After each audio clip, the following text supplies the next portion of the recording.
So why don't intermediaries cheat? Couldn't they cheat the people they are serving? For example, in the refugee camp example, couldn't the intermediary keep some of the granola bar and not deliver on their promise? Couldn't the grocery store in our everyday lives dilute some of the, for example, orange juice and thereby sell more bottles of diluted orange juice? Well, yes, they could, but also no, they couldn't. To see why, let's think about this some more. So on the one hand, often the intermediary could cheat the customer and they would probably get away with it, at least for a little bit of time, as most people do not eat all of their groceries right when they get home. But the intermediaries, in this example the grocery stores, have a reputation to uphold.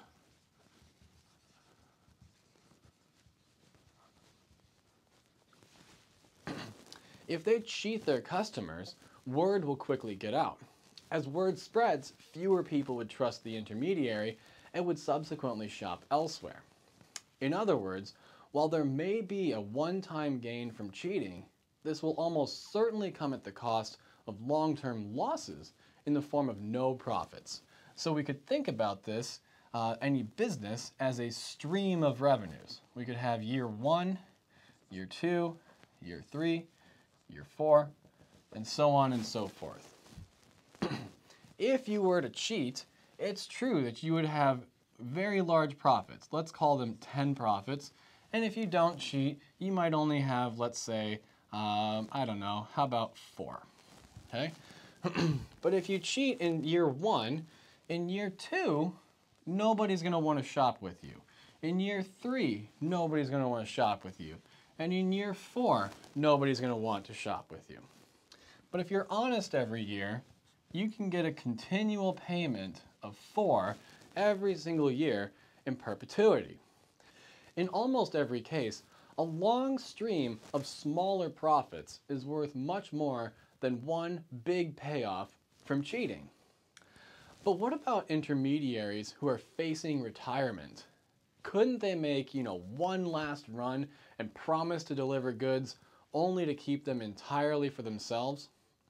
After all, with no concern for future business opportunities, wouldn't we see something like this happen?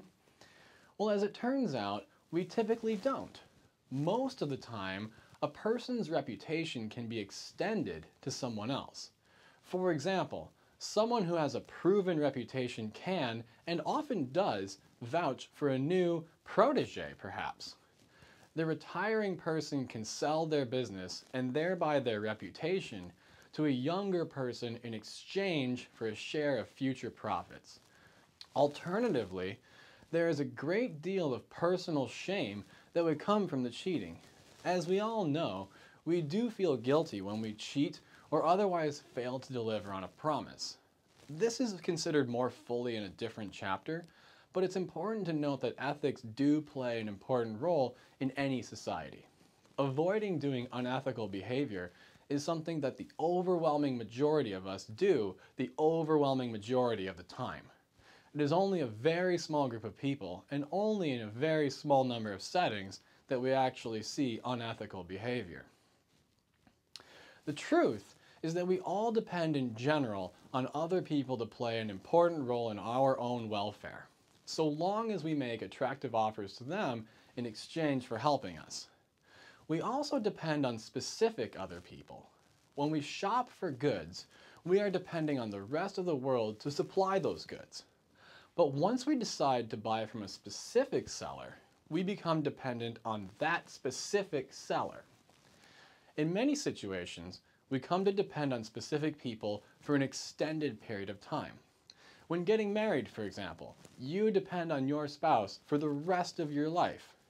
When you become employed, you depend on that specific employer for the duration of your entire employment.